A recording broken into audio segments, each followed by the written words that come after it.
was how it was in the US. We've risen to those challenges. So one of the things about science, and I'm going to go into more of the philosophy of all this, is that in 1999, when I said there could be an abnormal breath test in IBS patients, and maybe that's important to the pathophysiology, I didn't say SIBO is IBS and run around the whole country for 15 years. No, what I did was, then I did a double-blind randomized control trial, and then another double-blind randomized control trial, and then another double-blind randomized control trial, and then a physiology trial, and then another 100 papers after that. Because you got to keep doing it and doing it and doing it and replicating it.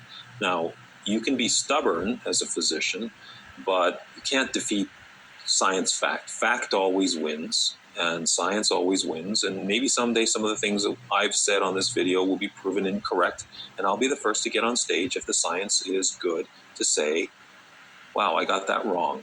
And I challenge the scientists out there to prove me wrong or to do it in a different way. But one of the frustrations we have is that some of the drugs that we have now in the US for SIBO aren't available readily in Europe, for example. And so the physicians don't have the benefit of the 15 years we've had here, or the 10 years with rifaximin and the 3 years of FDA approval for IBS. The doctors here are completely convinced that rifaximin is effective in a subset of IBS patients for reasons that we think could be SIBO related. And in Europe, rifaximin is not approved for IBS. It isn't even being looked at for IBS at this point.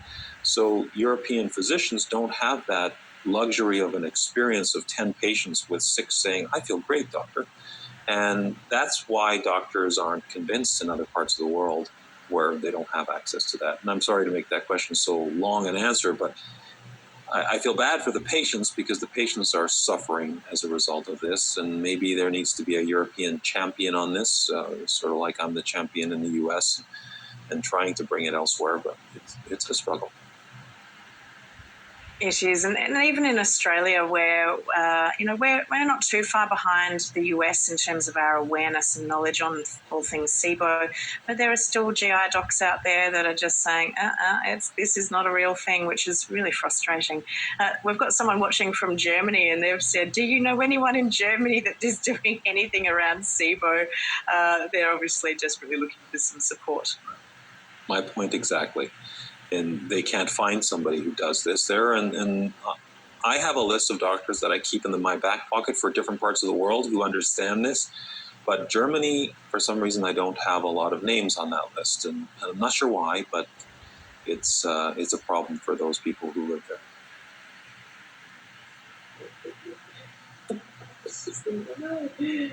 Sorry about that. My mouse got stuck there. People are just wanting to know, can you have SIBO and not have IBS? So I guess there's a little bit of confusion around the difference between SIBO and IBS. Thanks. That's a great question. So small intestinal bacterial overgrowth is not a diagnosis. And this is a problem that, if physicians would hear me say this in a lecture, they would understand it, and it would help patients if they listen to this. But SIBO is caused by something. If your gut is moving too slowly, you get SIBO. If your gut is blocked by an adhesion, you get SIBO. Anything that restricts the flow in the small intestine will lead to an accumulation of bacteria on all the debris and fluid that isn't draining properly. It's sort of like a plugged drain. It gets stinky and smelly and full of bacteria. Same thing with your small bowel. Cirrhosis, pancreatic insufficiency, surgical procedures, even weight loss procedures, surgical procedures like bariatric surgery will cause SIBO because they alter the anatomy and restrict the flow.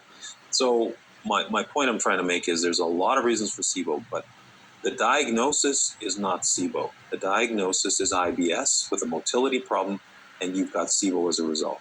The diagnosis is cirrhosis, but because of the cirrhosis, you have SIBO. The diagnosis is an adhesion, and because of the adhesion, you have SIBO. So SIBO is an epiphenomenon of a myriad of things that could happen. And just as a final question, and I think this is a really important one for the person that's experiencing this to understand from your viewpoint, people want to know, even if they're fasting and they're not eating anything, they're still getting symptoms. How and why is that happening?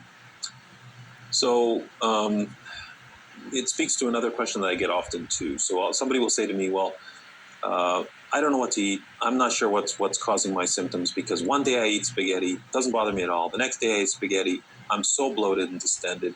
I'm trying to think it's the spaghetti. I'm trying to figure it out. The problem with all of that notion is that people often equate what they're feeling now to something they did within the last 2 hours. And it doesn't work that way. So if I ate beans 2 nights ago, my bacteria have been growing on those beans for 2 days, and now my bacteria counts are way up. Now I eat spaghetti, and I'm bloated from spaghetti. But if I eaten spaghetti 3 days ago, it wouldn't bother me. So something you ate 2 days ago could still be affecting how you are today. And knowing that one fact makes you sort of realize, wow, I mean, I'm getting it wrong.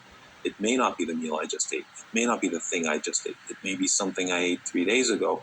And I'm not trying to make you more crazy about looking at what you've eaten, because trying to do that math gets even harder. But it explains to patients why they have these complaints, and these complaints are not predictable as they would like. Dr. Pimentel, we are out of time now, and I really do appreciate you sparing a few minutes with us in your incredibly busy schedule. Thank you to everybody that did submit questions. I know I haven't been able to get through all of them. We would be here for hours if we answered every single question. But thanks, Dr. Pimentel, for giving us an update on hydrogen sulfide SIBO. I do really look forward to seeing your new announcements coming out later in this year, and more updates around testing, whether we need to be doing anything differently with our diet, all of that new and exciting research that's coming out. So thanks so much for sharing what you can share with us at this point in time. It's my pleasure. It's been a great hour. Thank you.